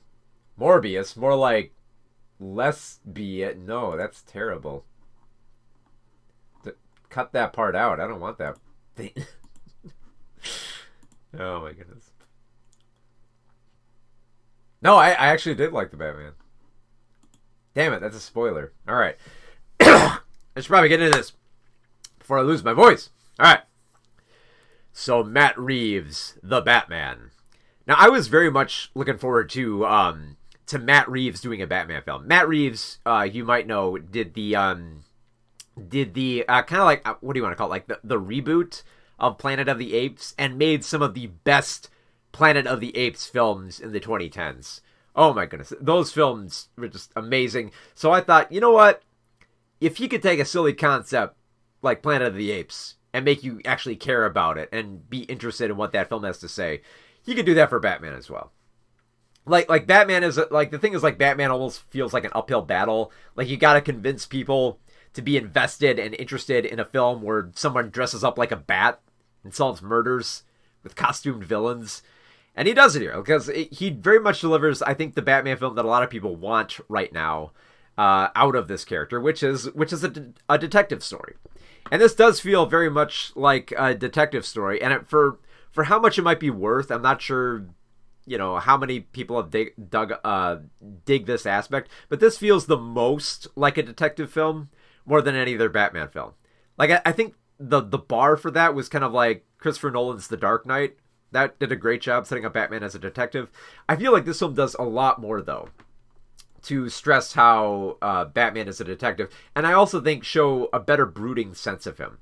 Because the thing is, I love how they set up Batman here as, like, they don't establish him as, like, just starting out as Batman, or, like, he's been in this role for a long time. They set this up as kind of, like, Batman on year 2 of his crusade to fight crime. And at this point, he's kind of, like, questioning himself. Because they bring up that, like, very early in the film, they bring up the line where, he beats down on a criminal and says, "I am vengeance." And what's interesting is, in the trailers, they show you that scene, and you're supposed to kind of be, like, impressed, like, oh, that's the Batman I know. But the thing is, they show that scene early to stress, like, how little Batman has done in this city.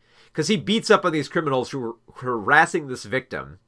And once the criminals leave, Batman says, like, hey, it's okay, I saved you. And the victim is still like, please don't hurt me. Because he's terrified.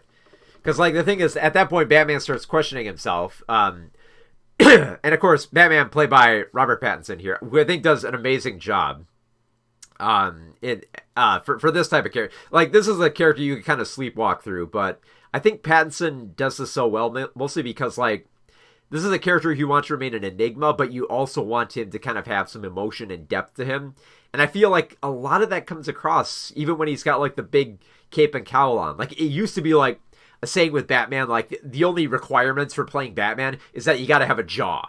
You gotta have, like, a very cool jaw, because that seemed to be the only requirement for characters like Val Kilmer and George Clooney. And here, he actually kind of does quite a bit of acting with, like, his expressions and his eyes, even when they're all covered in, like, the black of the cowl, which actually makes him a very interesting character. I like how he has this draining nature where he's documenting everything that he's done to kind of, like, fight off crime in Gotham, and realizes that I haven't really been doing that much, and that all this fear I've been generating might be doing more harm than good. And I thought that was really interesting, because it feels like that's an aspect of Batman that rarely gets questioned.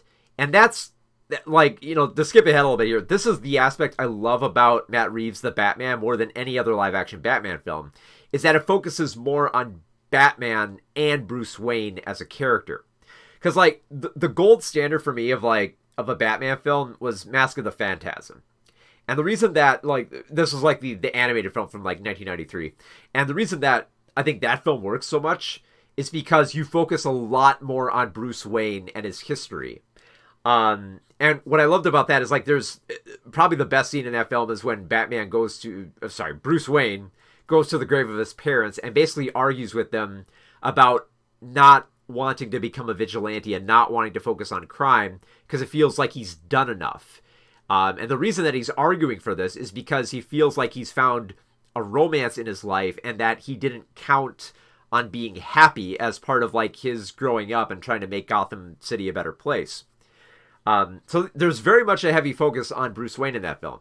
And in The Batman, we do get a lot of focus on Bruce Wayne. There's very much a central focus on, like, the sins of the father, realizing that, it's not just a matter, like, you can't just rely on Batman to fix Gotham City. You, as Bruce Wayne, with this power and everything you have, you've got to actually try to do something about this.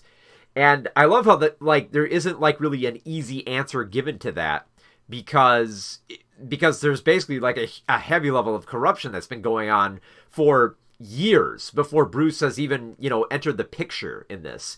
And it's basically a lot of weight to put on his shoulders, but also something that he realizes he cannot run from.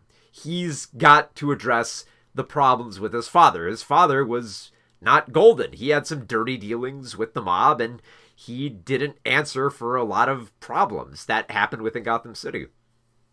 And that conspiracy gets drawn out by the Riddler, played by Paul Dano, who spends most of the film just kind of like masked as like the big enigma, you know.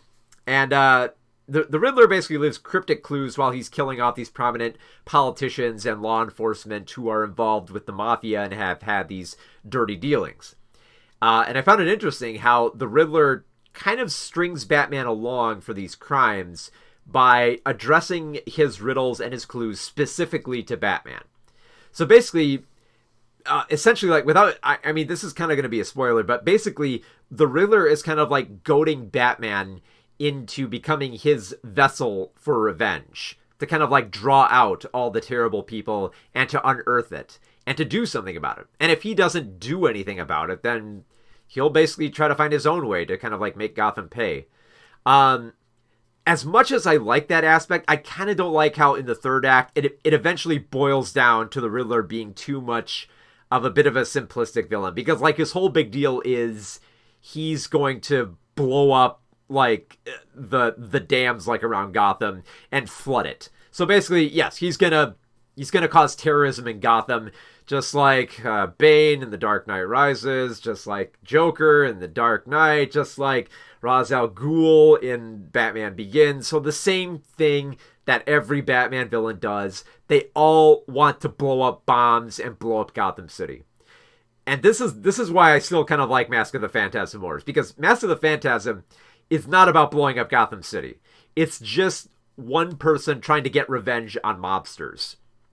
And it seemed like the Batman was going that route too, because it's great to have, like, because like Paul Dano's character of Edward Nashton, who he's called in the film, he's actually bound by revenge for, like, feeling that, you know, Gotham City has wronged him and wanting to get revenge on the system that has corrupted it. And the thing is, like, it almost kind of like reflects The Dark Knight Rises, because, like, The Dark Knight Rises actually does bring into question the corrupt system of Gotham City and how, you know, how, like, it has caused, like, this class divide that has basically crippled the city into, like, the horrible state that it's in. But then by the second act, it's just Bane with a bomb. So, yeah, okay, don't really question Gotham City at this point, because we got to stop the villain with the bombs.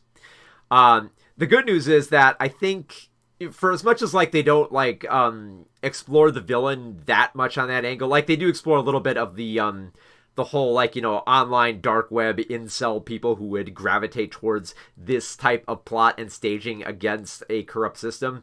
I do like how the focus more on Batman makes this film work better. Like, when we get to that climax, when Batman has to stop a whole bunch of assassins and the city basically floods, I do like how there's that one moment where Batman realizes, I can't just look down on the city. I can't just keep punching people. Like, I've got to find something more to do. And he tries to do that in, like, in the ending scene where he's basically helping out people who are, you know, who are trapped under rubble and who are caught up in the disaster, and trying to be a better influence. And it on one level it's kind of annoying, because, like, this has always kind of been, like, an aspect of Batman that felt unanswered, and here it's kind of answered. I mean, like, it seems like it's answered about as much as it could be, with how, like, Batman isn't doing enough. Like, this is called out a little bit by Catwoman, who's played by the name's right, Zoe Kravitz, who does a great job kind of, like, basically calling out Batman on most of his crap.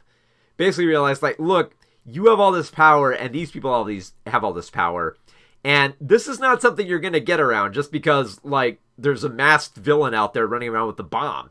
These are real issues that you have to address. And I also love the fact that Lieutenant Gordon, played by Jeffrey Wright, also recognizes this issue and tries to work alongside Batman. Especially since he realizes, like, there's corruption within my system, and I might actually have to go outside the system to rely on Batman. It's not just, like, a matter of, like, it's not just a matter of that Gordon is one step behind Batman, the whole deal with, like, most cops and superhero films. It's a matter that Gordon needs Batman for issues that might be bigger than himself to resolve within this giant system of, like, of mafia and politician connections. It also doesn't help that like this is during an election time in Gotham, so tensions are really, really high here. Well, and of course there's a lot of great roles here. The cast is all phenomenal. You have Andy Serkis playing Alfred. Does, for the little time that he's on screen, does a perfect job. I mean, it's Andy Serkis. He's stepping into the role of Alfred. He was made for this type of role. John Turturro does a good job playing Falcone, one of the big mafia bosses who kind of becomes more of the central villain for like most of the film, which is interesting. I like that they focus on it. But then, of course, we have to mention Colin Farrell as the Penguin, which, here's the thing, this role could have made or broken the film, and thankfully it doesn't. I like the fact that for one, the makeup on Colin Farrell to kind of transform them into this squat, old, wrinkly nightclub owner of Oswald Cobblepot, it works. It works so well, and I think it works so well because you don't make him that much of the central focus here. You don't make him like this conspiring, like, yes, I have the bombs, Batman. You are going to have to listen to me. And it's like, no, he's actually just like a criminal nightclub owner who kind of has a little bit of information on what's going down in Gotham. I also love the many scenes in the Iceberg Lounge. I love how they've kind of like modernized a little bit so it's believable as a criminal underground. But then also there's a lot of great fights there. And then we gotta talk about the Batmobile chase. The Batmobile chase is amazing, just for like how well it's shot with like these very like steady cameras going into these scenes that are very chaotic. Like, think about these scenes. There's the scene is where the Penguin is trying to escape from Batman, who's in the Batmobile, and they're going through traffic with all these trucks surrounding them on a freeway at night with rain pounding down on them. And the camera is incredibly steady in these scenes where like cars are flipping over and there's explosions and they're toppling over each other, and Colin Farrell's getting bounced around inside this car that topples over. And it's shot so well. That's just, it's an amazing sequence. And after seeing so many action films where like, where they're all just chaotic and the camera's like shaking and throwing all around the place, and there's all these random shots that don't really connect where you're not quite sure where you are in this scene. This scene is actually handled amazingly well, where you're never lost. You always know where Penguin is. You always know where Batman is. There's great anticipation and build up and tension when like the trucks slam together and crush throughout. It's such an amazing scene. It made me think back to how much I loved the very steady sequences of something like Ford v Ferrari, where the whole thing was a car chase, but that's a very like expertly shot car chase where you are never lost. You always know what's happening there. And most of the fight scenes where Batman's doing hand-to-hand combat hold up pretty well here as well. The aspects that I didn't like of the film, like I said, the aspects I didn't like are mostly towards the end of the film, mostly when, the Riddler has the bombs, and then of course you have the scene that was apparently inserted after test audiences watched it, which was having the Riddler interact with the Joker, teasing for another film, which I think we learned in like a deleted scene. I think there was more to the Joker, but the Joker was more of a supporting player, similar to the Penguin. And that very much seems to be the case, because I think Matt Reeves is considering other villains besides the Joker, which I hope he does. Because like the Joker has been in a lot of Batman films and non-Batman films, So, thank you for the subscription, Sids. So I think like, I'm not going like, I know like this happens whenever like there's a big Batman reboot. This happened after Batman Begins. I remember coming out of that film and having the same reaction that every Batman fan had, which was like, okay, what villain are they going to do next? Which villain are they going to put in the next film? And I'm thankful that they're not just going to do the Joker. Like, cause when we watch Batman Begins, like they show the ending with like the Joker cards, like, okay, we know that the Joker is coming next. But we were hoping for more, more different types of villains. And of course, I could chime in here saying, oh, I want to do the ventriloquist, or, go with Robert Pattinson's funny idea to just do the Condiment King. Why not? I had this like funny image in my head of like, just like Barry Koenig, the guy who played the Joker in the film, becoming the Condiment King, just shoving like ketchup and mustard into his face, saying, Gotham City is a hot dog without flavor. I am the condiment it deserves. Just some ridiculous. Wait, why not? Why not make a funny Batman film? I mean, as it stands, like, I feel like there's a little bit more I could do, but there's a lot that I did not expect a Batman film to do in this film that Matt Reeves actually does really well. It's expertly shot. Casting is amazing all around. The tension that broods throughout is amazing. Also, I think, like, the score was done by Michael Giacchino, and it didn't feel like a Giacchino score. Like, you have, like, that epic Batman theme that they're trying to make here, especially one that it feels like very intense, just like with like a lone piano playing those low notes. It really feels effective in those scenes. Just an amazing soundtrack, just an amazingly made film all around. That like I was debating on it. Like I still like The Mask of the Phantasm more because I feel like that really gets to the core of what I like about Batman and how you can make an interesting Batman story without just blowing up Gotham City.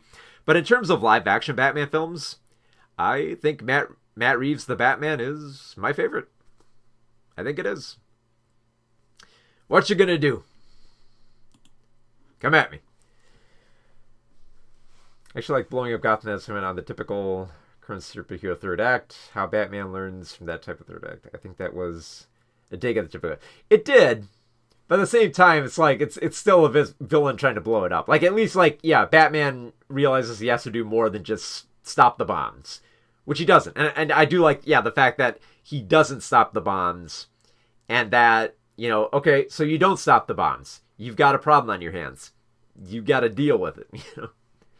Do you think Mr. Freeze will be in the sequel with all the water and Robin, that little kid at the funeral? You know, it's speculative. I think those might be like potential things that they want to build on. I don't really think that Matt Reeves is too much invested in planting a lot of seeds right now. Like, I know the thing is, like, I think, like, with people watching, like, Marvel movies and stuff like that, a lot of people have become accustomed to try to find clues about what will happen in another film, which hasn't been written yet, hasn't been devised. And the thing is, it might play off of that, but I get the feeling like it's just like it's a seed that's planted there that they haven't decided whether or not they want to make it grow or not. It might, but I think that might be up to Matt Reeves. I think he's kind of doing it the same way that that the Venture Brothers would write. Like, the Venture Brothers, they would write all these different types of characters into their narrative, and some of them would just be there for one joke. And then, like, a season or two later, they would be, like, secretly a part of this organization, or this would be a part of their character that people didn't know about. And all that stuff they came up with after the fact. They just put the characters there, and then just kind of built off of that. So, you know, like, I don't want to say, like, for definite that, like, you know, because that kid was there, or, like, you know, that victim that they saved, that's going to become Robin. I mean, that's the weird way that our world works now, where everyone is searching for Easter eggs. I think those are just, like, little seeds that they leave on there that I don't think are going to grow. Because the thing is, Matt Reeves could change it. He could say, you know what? I feel like doing a film about, Killer Croc. I think, you know, with the water and stuff like that, I'm going to make it a Killer Croc film. And it could turn out to be really good. Open attack and different environment. Yeah. I mean, I would. Yeah. Like why pigeonhole yourself like that? Like, yeah, basically the studio wanted more Joker.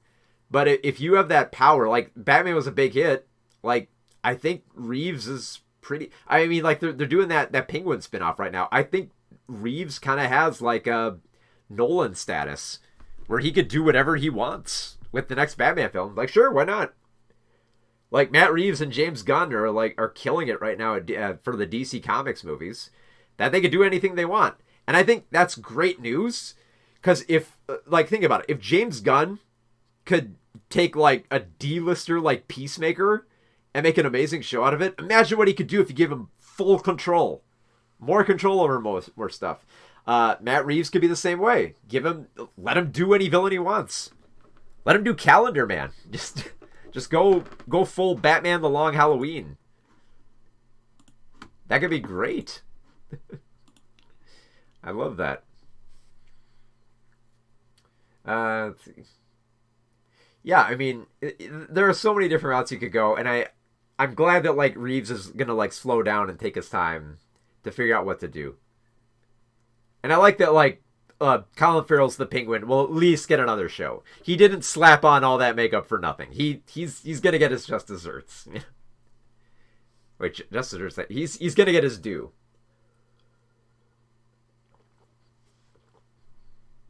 Because really, those were some pretty remarkable makeup effects. Academy Awards, here they come. Batman's coming for the Academy Awards. Oh, that sounded nasty. Oh yeah. So yeah, I'm gonna be honest. Like right now, in terms of the films I've seen this year, this has been a pretty damn good year. But like I know like we're not even like halfway over, but like the films I've seen thus far have been just amazing. And like we're not even to like award season yet. Or like summer's like hit or miss for me, but you know. But I mean between like Everything Everywhere All at Once, The Batman, and Turning Red, and X, and oh my goodness, what else? I recently saw like I don't have much more time to talk about it, but Apollo 10.5 on Netflix is really good. There's also a great new Soderbergh film that dropped on HBO Max called Kimmy. There's a little stop motion animated anthology on Netflix called The House, which is amazing. There's some great stuff. And these are films that I'm going to be talking about for like Everything Everywhere All at Once is a film that you're going to want to go back and watch at least a dozen times. And like I cannot stop thinking about this film. I'm going to be thinking about this film for years. Also, there's another film coming out in 2 weeks, which I did see early. I don't think the review embargo dropped yet, but there's a little Robert Eggers film coming out called The Northman, which is a Viking revenge picture. And I haven't written the review yet on it, but it's just... oh my god, it's everything you want Robert Eggers Viking film to be. It is, oh my goodness. You want to talk about an amazing film? I mean, for those who don't know, Robert Eggers is the guy behind The Lighthouse and The Witch. I have not seen the outfit yet. It's weird, like the outfit kind of like slid under our radar. Like I asked like our local theater studio rep if we were going to get any press for the outfit, and he's like, no, we haven't heard anything yet. I like the idea of it. I'm like who is it? Like Mark Rylance, I think, is in it. Who is in that? Was it? Yeah, it was Mark Rylance. I remember I did see the trailer. Like it slid by. Yeah, it's weird. Like sometimes we don't get like stuff from like Focus Features for a while. So, I hate that slid under my radar. I don't even think it's. Is it even? I don't even think it's like playing in theaters. No, it's not. It's already going to Amazon. Yeah. Well, at least you can rent it now, I guess. Yeah. I do want to check it out. Anything with Mark Rylance is such a brilliant actor that I feel like he's wasted in a lot of films. But I feel like if you give him like a leading role, he could knock it out of the park. Who else is in this? Ooh, a lot of young people. Dylan O'Brien, Zoe Deutsch. Oh my goodness. Yeah, that's gonna be on my radar. I know it was playing in theaters because I think a few weeks ago when I went to the Morbius press screener, I was looking at all the other theaters and I was like, wait a minute, the outfit's playing? And they said, like, yeah, it's been playing for like when? It's like, oh, it played like 2 weeks ago. It's the fact this is like 2 weeks ago. It's like, yeah, like this is the last day it's gonna be here. It's like, why? Why did it slip under? I think it was Don't Look Up. I thought he was okay in Don't Look Up. For the role he was placed in for Adam McKay, like he's okay in that role. Like I think like Rylance has like decent experience between like that and the similar type of role that he played in Ready Player One. Yeah, he's fine. Like most of the actors in Don't Look Up, I think are fine for the script they're given. Like I try not to like if a film is bad, I try to delineate between like who's doing a terrible acting job and how much of that is just the script. And Don't Look Up, I think, is very much like an issue with the script. That's the big problem here. So yeah, an actor can only do as much as they can with like the material that they're given, and Rylance is a pro. This isn't Rylance's first run around the block, and he puts effort in.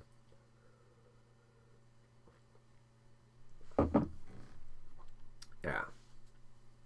So let's see. What do I have coming up? I know that. God, it's kind of like sparse next week. I know I've got. I'm going to see The Unbearable Weight. I keep screwing up the title. The Unbearable Weight of Being. God, I'm screwing it up. The Nicolas Cage film. The most Nicolas Cage film. The Unbearable Weight of Massive Talent. That's it. Yes. Yes. So we're going to be seeing that. What else am I going to be seeing in the next few weeks here? What else? What else? I think I'm seeing The Bad Guys next weekend. I think. I'll have to check on that. There's some other ones. I'm kicking myself for not getting around to seeing The Ambulance this week. Because I've heard it's actually one of the better Michael Bay films. So, which is interesting. Am I excited for the Unbearable Weightness? The Unbearable Weight, yeah, I'm very much looking forward to that. A funny Nicolas Cage meta film? Of course. Who wouldn't want to see that? And the thing is, I'm mildly interested in The Bad Guys just because I've noticed that the animation style that they use in that film uses a little bit of I'm trying to think of the right term, like a little bit like a grease pencil effect that they have in the CG animation. I'm very curious to see how that works. So, very much looking forward to that. Oh, okay. So yeah. I think that's about as like much as I can muster with my voice at the moment. So if you just happen to like join us here, like quick recap here, what happened with our reviews today? So we reviewed X, brilliant retro horror slasher film you should definitely check out. Morbius is a passive Marvel film you can kind of skip. Everything Everywhere All at Once should be your main priority right now. If you have not seen it yet, go to the theater right now and see this film. It's amazing. I can't stop thinking about it. I want to go back and see it again so much. In fact, I might. What else did we talk? We talked about Sonic the Hedgehog 2. It's an okay matinee if you want to watch it with the kids. It's fine. It's an okay film. We talked about Turning Red. It's one of my favorite animated films of the year right now. It's Pixar masterpiece. They should be making more of these films. And The Batman is one of my favorite live-action Batman films. To clarify, live-action Batman films. Mask of the Phantasm is still the better film. You know? Alright, so, yeah, I might return in a few weeks here. I'll try to, like, get these reviews diced up and we'll put them on the channels here. I got more Criterion essays that I've got to, like, finish up. And there's some more video essays that I'm going to try to record as well. Specifically about foreign language films, animated films at the Oscars. What else am I working on? I was working on, like, a Snyderverse one where, like, you know, people got to let go of the Snyderverse. And there's a much bigger one I'm working on for Gundam. So, all that's coming soon. So, if you like what you saw, I I didn't link the Patreon on this one, but I do have a Patreon if you want exclusive access to some of the reviews that I don't always post, as well as some of the early writing that I do, as well as access to my movie books and all that. And narrative stuff that I write. I write all kinds of crap. So yeah, check out my reviews at movieswithmark.com, twincitiesgeek.com, filminquiry.com, popthrill.com. Just listen to these about cinemaparadiso.co.uk, and Visual Cult magazine. I write for all of them. You can check out my work there. And yeah, I will catch you all next time. So let's do the we'll do the old Megaforce sign off here.